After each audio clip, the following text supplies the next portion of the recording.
The weather and climate often cause concern and curiosity, but understanding the facts behind the phenomena can be a challenge. We're here to help. From the University of Illinois Urbana-Champaign and Illinois Public Media, welcome to Weather Realness, a weekly podcast about the skies above Illinois and the world. I'm your host, Eddie Wolf, Graduate Research Assistant in the Department of Climate, Meteorology, and Atmospheric Sciences at the University of Illinois. Anyone can call themselves a meteorologist, especially online. Each year, more and more people are getting their forecasts and their weather news online from YouTube, Instagram, and TikTok. And because of this, there's also been a growing number of digital meteorologists and others online providing weather information. But how do we know who to trust?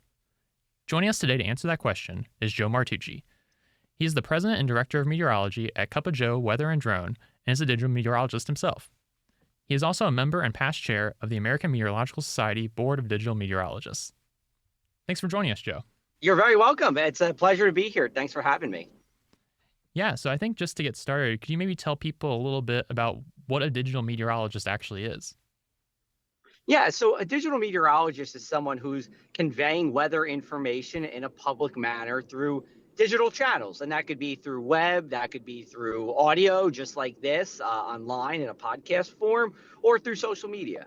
Yeah, and as we mentioned, you're a part of the American Meteorological Society's Board of Digital Meteorologists.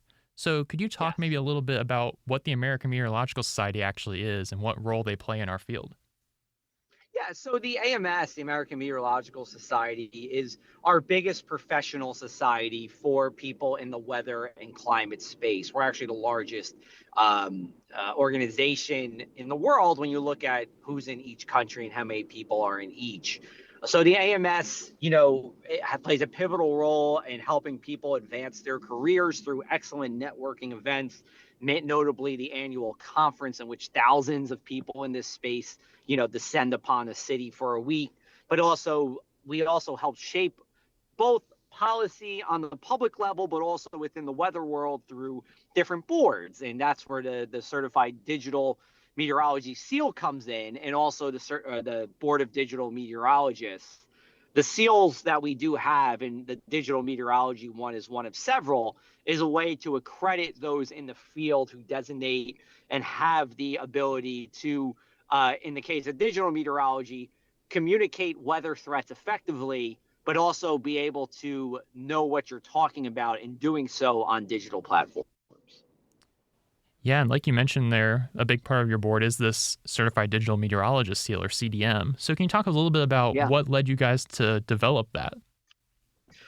Well, I actually had a pretty decent role in this. There was a need, I would say in the 2010s and going to about COVID time, where there were more meteorologists who were working in this digital space, or not in traditional television, but wanted to get certified. And up until the time of the CDM seal was created, which was 2023, when those seals were awarded.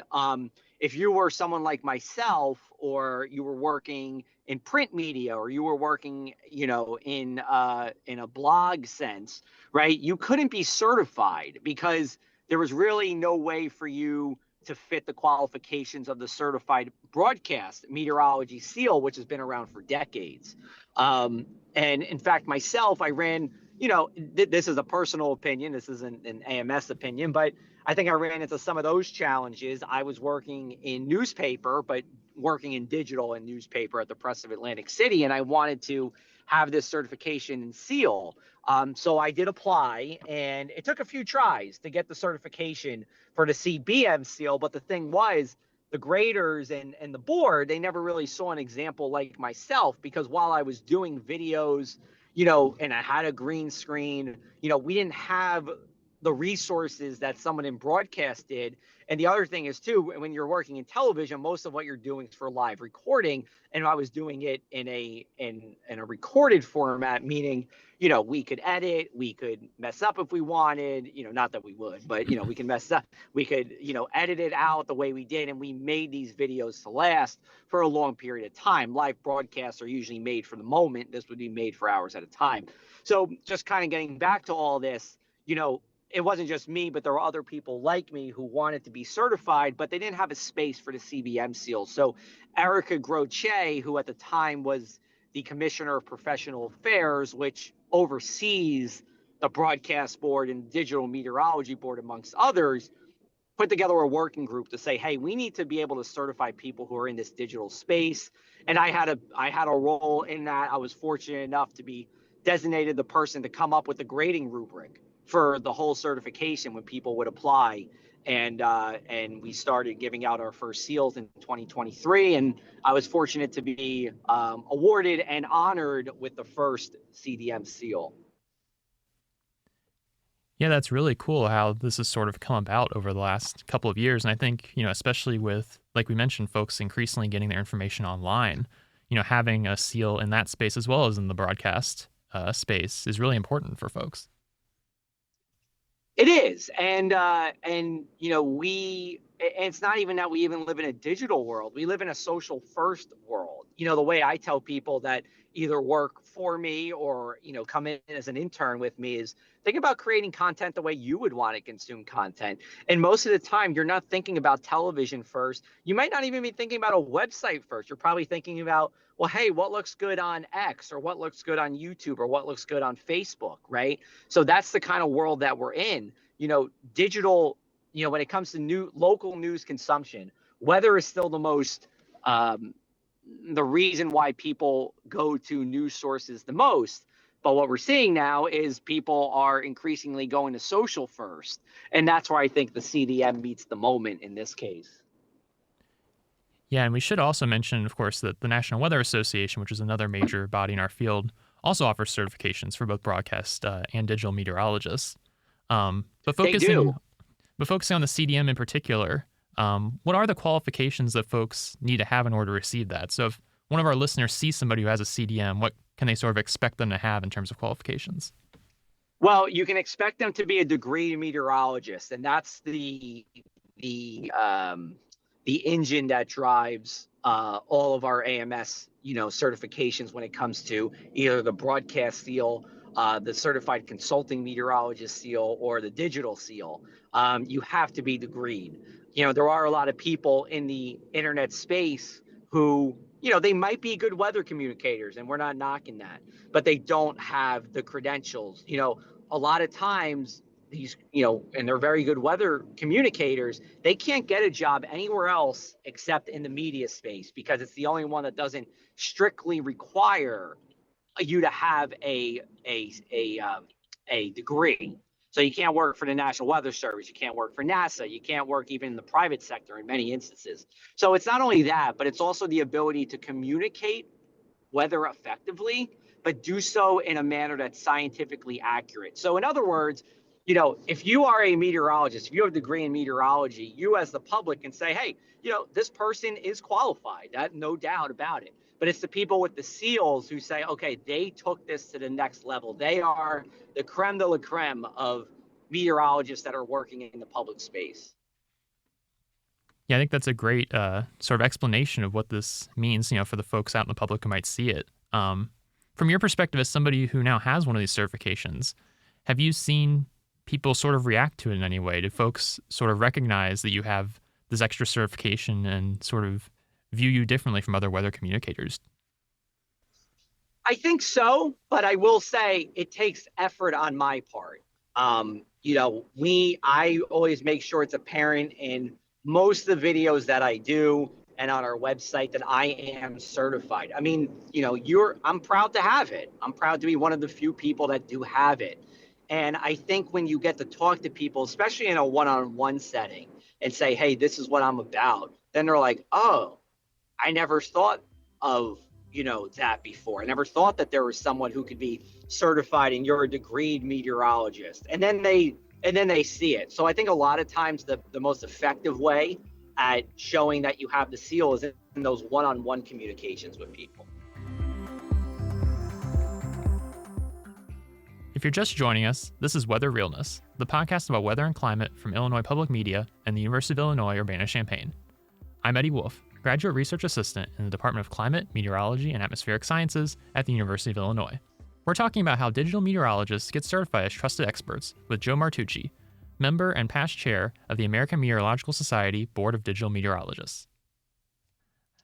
So we were talking about the role that people might have in making a forecast with all of these apps nowadays where the forecasts are essentially generated automatically. What role do digital meteorologists sort of play in this ecosystem? Is it more providing context to the forecast? What do you see that role as? I tell we do like a summer camp with an intern and someone that works with me every Tuesday. And I've been saying the past couple of weeks, our job is to provide information that weather app will not do. What can you tell people that the generic weather app cannot tell you? Because we have to face reality. And that is, nobody really cares if you say it's 74, the weather app says it's 78 and it was 74. People aren't going to care. They're not going to care if you say it's mostly sunny and it ends up being mostly cloudy. But what you can do is you can provide context about the weather. What can you say about the weather that isn't necessarily forecast related? It might be information about the record low temperature we set yesterday. It might be the 6 ways that this heat wave was significant. It might be, hey, here's real-time webcams, or just sharing, information from emergency managers about what's happening in the community that you serve. That's where I see the biggest role, is providing context about the weather that not necessarily is that 7-day forecast. Because unless it's a severe weather event, it's not going to matter that much. And I think we have to face that reality. And I definitely face that. I try to embrace that reality by saying, okay, I'm going to give up that 5-day, making sure I really nail all 5 days to be better than the weather app. Of course, I'm going to forecast, but I'd rather spend more of my energy talking about drought in the area, or talking about how many high tides we've seen with flooding this year. That's where I see our most valuable input. We are still valuable. We're just valuable in different ways than we may have been 20 years ago. So in this digital age, of course, anyone can post weather information online, and this can, of course, lead to the spread of misinformation potentially. What do you see as some of the consequences of that? Oh boy, that's a loaded question. I mean, there's a lot of things with that. And I'll say too, we've seen this even sometimes within the AMS. It's so tempting to chase clicks and page views and likes and comments. I mean, I think that's human nature.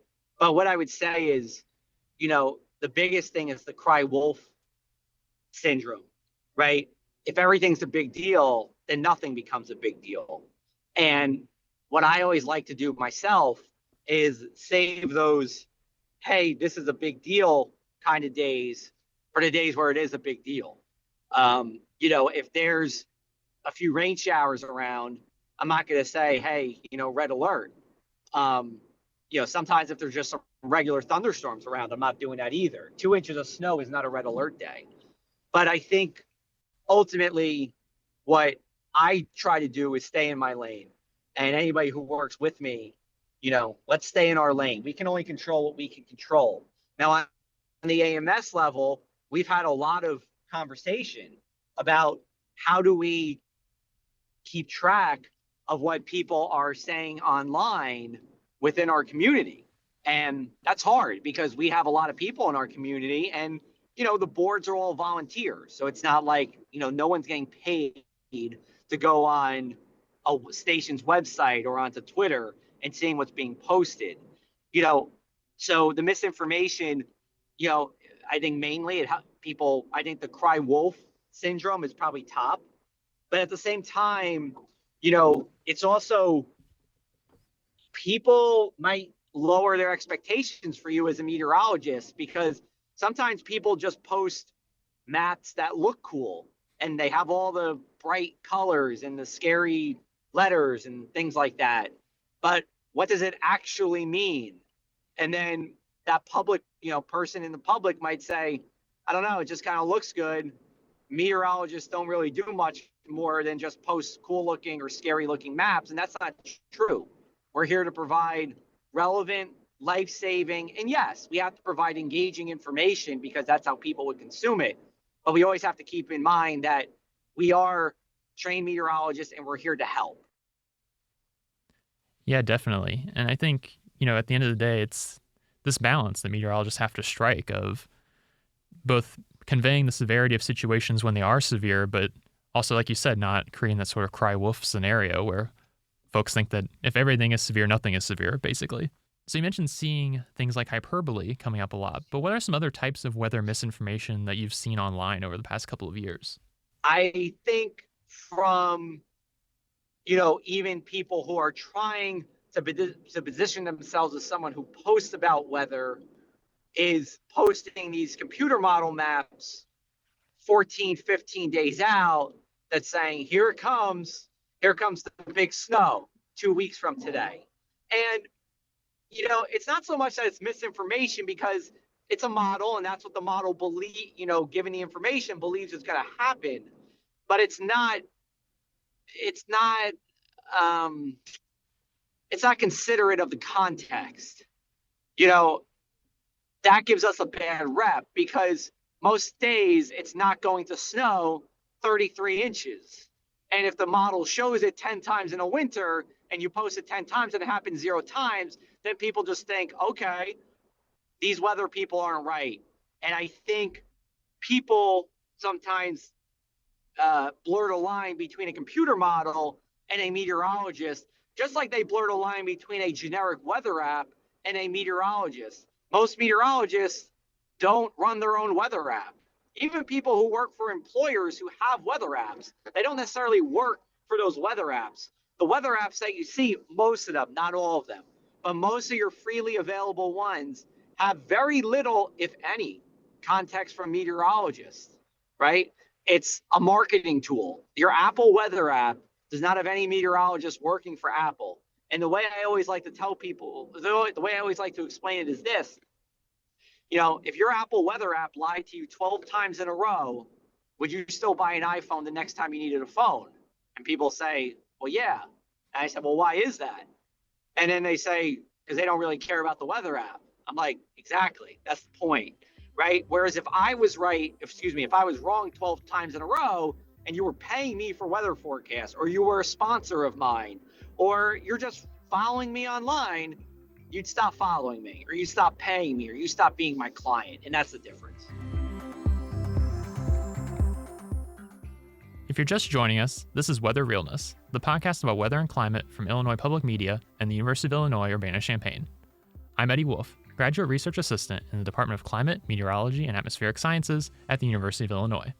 So one thing we mentioned earlier was that, of course, there's a lot of popular weather communicators out there who don't actually have formal degrees in meteorology, but have still, garnered such a large following, and in a lot of cases have helped communicate some really dangerous weather during some pretty severe events.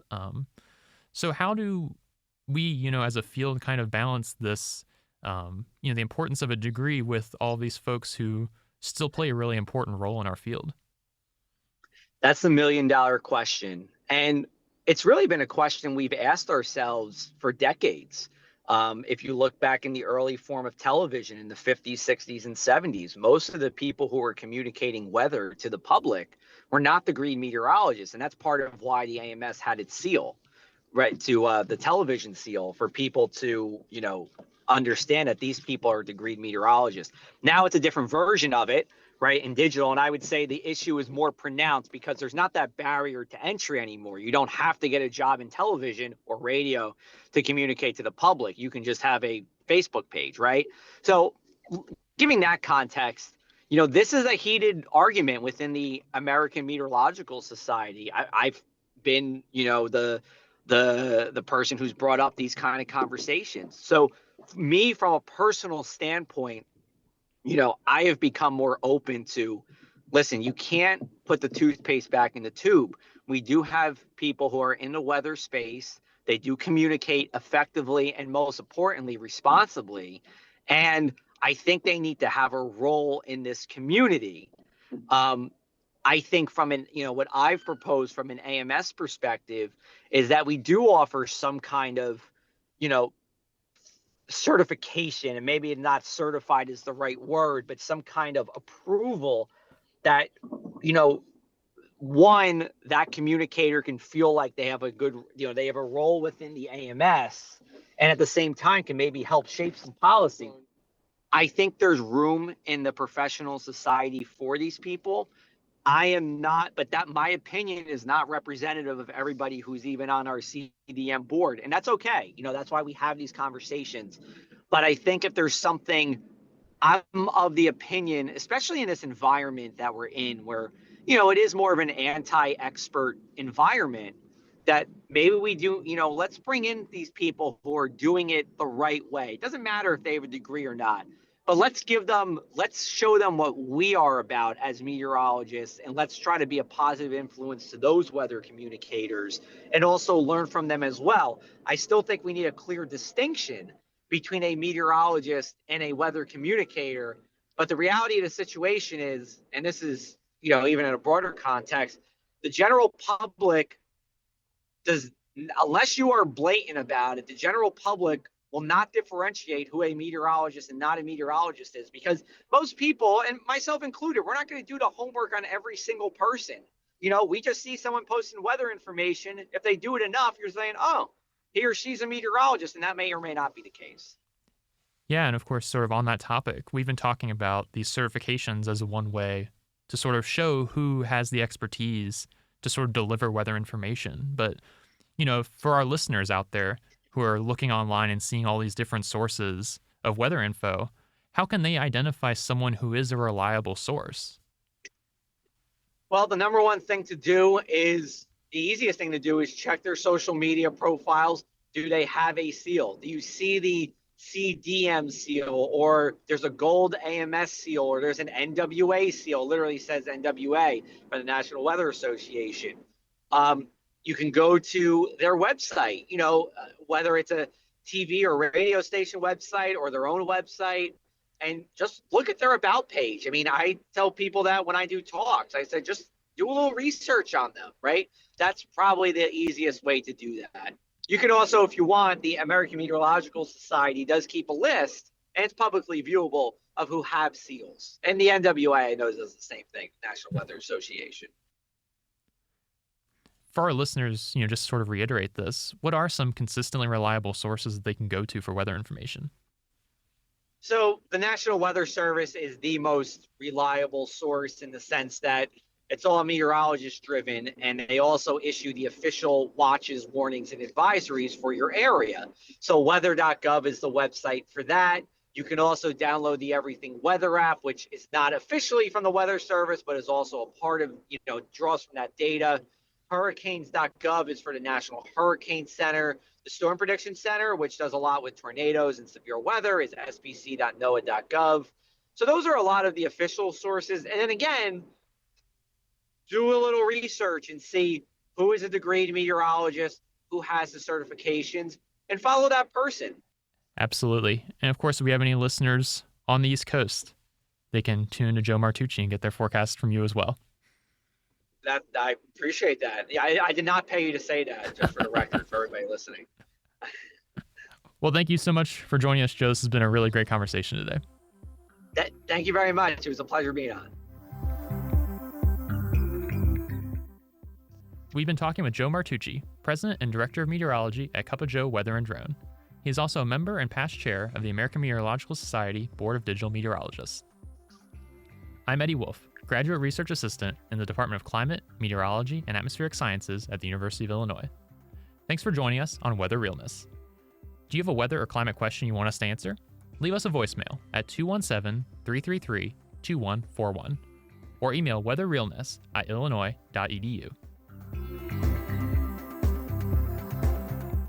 Weather Realness is produced by Trent Ford, Jeff Frame, Deanna Hentz, Stephen Nesbitt, Stephanie Orellana, Eddie Wolf, and me, Joseph Trujillo Falcon. Production is partially funded by the Backlund Charitable Trust. This podcast is a partnership between the Department of Climate, Meteorology, and Atmospheric Sciences and Illinois Public Media, a service of the University of Illinois, Urbana-Champaign. Thank you for listening.